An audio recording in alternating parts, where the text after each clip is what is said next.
क्या यार, इनसे भी हार गए।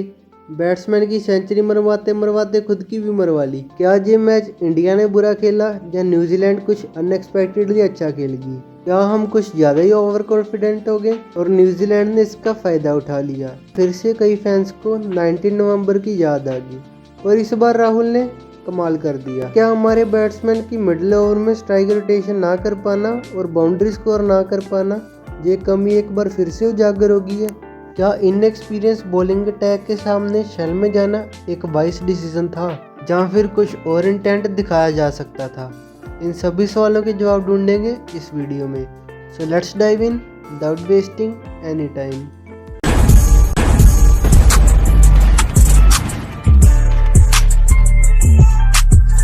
हम शुरू से ही शुरुआत कर लेते हैं। जैसा कि मैंने पिछली वीडियो में कहा था कि रैंकिंग्स अपडेट होने वाली हैं बैट्समैन वाली, उसमें विराट फर्स्ट पर आ गए हैं, डैरिल मिचेल सेकंड पर और रोहित थर्ड पर। टॉस की बात करें तो न्यूजीलैंड टॉस जीतकर बॉलिंग का फैसला करती है और वो तो मतलब एक्सपेक्टेड ही था, क्योंकि ड्यू का हमेशा ही रोल रहता है इंडिया में। न्यूजीलैंड की तरफ से बॉलिंग में जेमिसन और जैक फॉक्स शुरुआत करते हैं। वही उनका पुराना तरीका, एक बंदा आउट स्विंग कराएगा और दूसरा इन स्विंग कराएगा। दोनों ही बैट्समैन रन नहीं मार पा रहे थे, थोड़ा धीरे खेल रहे थे, लेकिन 5वें ओवर के बाद दोनों ही बैट्समैन खुल जाते हैं। शुभमन गिल जैक फॉक्स को 2 कट शॉट के चौके मारते हैं और अगले ही ओवर में रोहित शर्मा फुल बॉल पर कवर की तरफ शॉट मारते हैं। फिर रोहित जेमिसन को भी पॉइंट के ऊपर से कट शॉट मारते हैं। बाद में उसी ओवर के लास्ट बॉल पर एज लगकर एक चौका जाता है थर्ड मैन के पास से। फिर गिल भी एक स्पेयर ड्राइव का चौका मारते हैं और बाद में एक फ्लिक का खूबसूरत छक्का मारते हैं जैक फॉक्स को। रोहित शर्मा भी क्रिश्चियन क्लार्क के ऊपर प्रहार करने जाते हैं। इस बार भी पिछले मैच वाला आइडेंटिकल डिसमिसल था, जिसमें वो मिड ऑफ के ऊपर से शॉट मारने जाते हैं, लेकिन इस बार कैच जाता है डीप कवर की तरफ और जो रोहित शर्मा के स्टैंडर्ड से बहुत ही धीमी पारी थी। विराट अपना खाता विंटेज कवर ड्राइव मारकर खोलते हैं। जैसे कि मैंने पहले कहा था, विराट अब बॉलर्स को टारगेट करने की कोशिश करते हैं, जो एक नया स्टाइल है उनका। शुभमन गिल 47 बॉल में अपनी हाफ सेंचुरी पूरी कर जाते हैं और इस बार फिर से गिल का घी 56 पर ही खत्म हो जाता है। वो एक शॉर्ट आर्म जैब खेलते हैं जो सीधा ही शॉर्ट मिड विकेट के हाथ में चला जाता है। पता नहीं गिल हमेशा 56 पर ही कैसे आउट हो जाते हैं।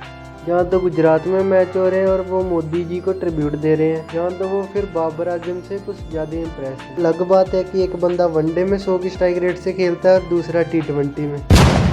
इसी के साथ इंडिया का स्कोर 99 पर 2 हो जाता है और मुझे लगता है जहाँ पर रिजवान को भी ट्रिब्यूट दिया गया है और जैसे 2 मुझे लगता है कि इन दोनों ने कहीं आशीष देख ली थी, इसीलिए ही ऑस्ट्रेलियन ऑडियंस का मूड खराब करने आ गए हैं। दुनिया के हर एक कोने पर बेइज्जती करवा कर आते हैं ये लोग।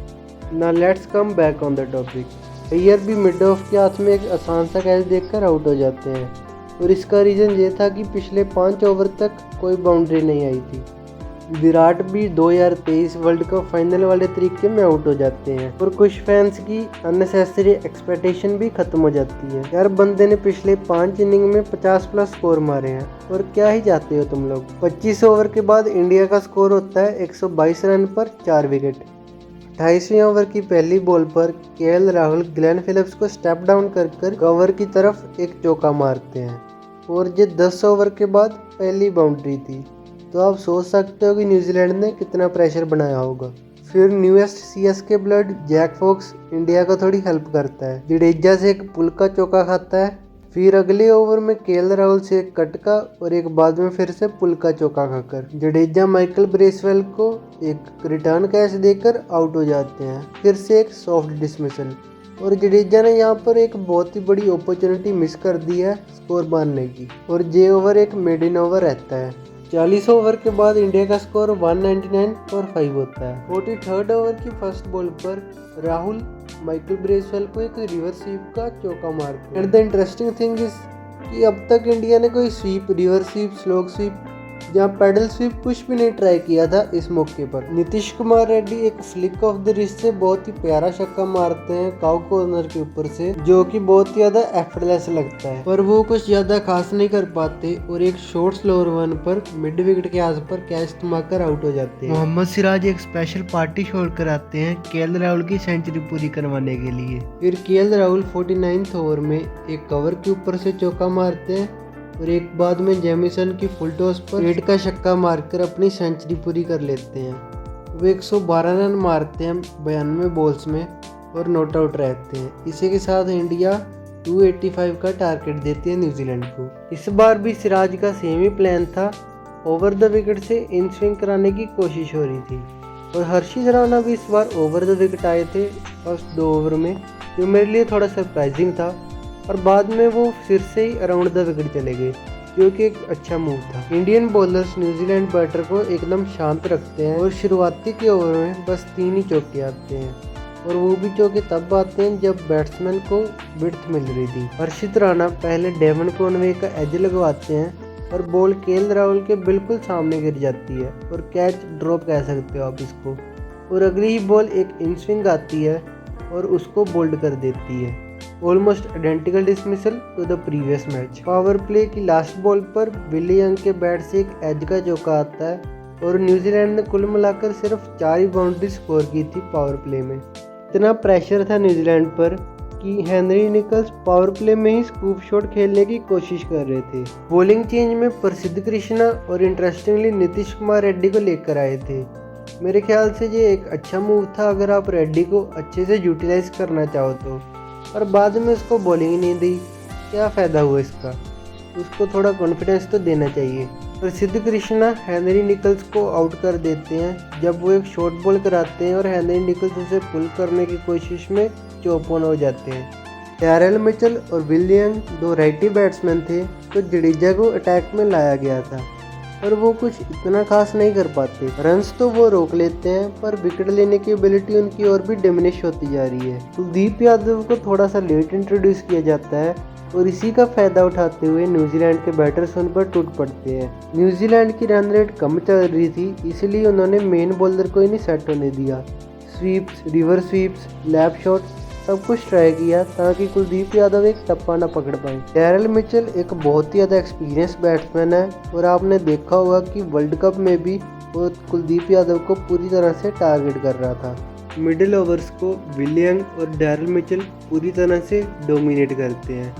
दोनों ही बैट्समैन रन भी बना रहे थे और साथ में बाउंड्रीज भी लगा रहे थे और इनका मेन टारगेट कुलदीप यादव बना ही रहा। कुलदीप यादव का ये रेयर ऑफ डे था, पर डैरेल मिचेल ने अब बता दिया है कि कुलदीप को कैसे टैकल करना है। ये सस्ता जो नहीं पता नहीं हाथ धोकर इंडिया के पीछे क्यों पड़ गया है। अब एक ट्रेविस टोला कम था जो जे भी खड़ा हो गया हमारे सामने। इसने तो फास्ट बॉलर्स को भी स्कूप शॉट के स्कोर मारे हैं और ये जब स्वीप्स वगैरह मार रहा था ऐसा लग रहा था हॉकी का मैच खेलने आया है। कुलदीप यादव के ओवर में एंड में 2 चांसेस तो बने थे, जिसमें एक बार जडेजा ने रन आउट मिस किया और दूसरी बार प्रसिद्ध कृष्णा ने एक लॉलीपॉप कैच छोड़ दिया।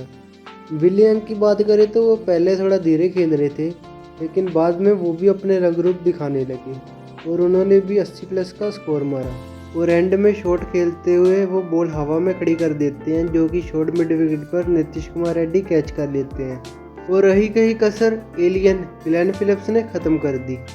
ये मैच के हारने का कारण मेरे हिसाब से न्यूजीलैंड ने हमको मिडिल ओवर में काबू कर दिया और खुद वो मिडिल ओवर में बेकाबू हो गए। हमारी थर्ड 50 94 बॉल्स में आई थी और हमने कुछ इंटेंट ही नहीं दिखाया। वो हमारे खिलाफ स्वीप और रिवर्स स्वीप खेलते रहे पर हमने गिन चुनकर बस एक ही स्वीप का चौका मारा। अगला मैच जडेजा और सिराज के लिए बहुत ज़्यादा इम्पोर्टेंट होने वाला है।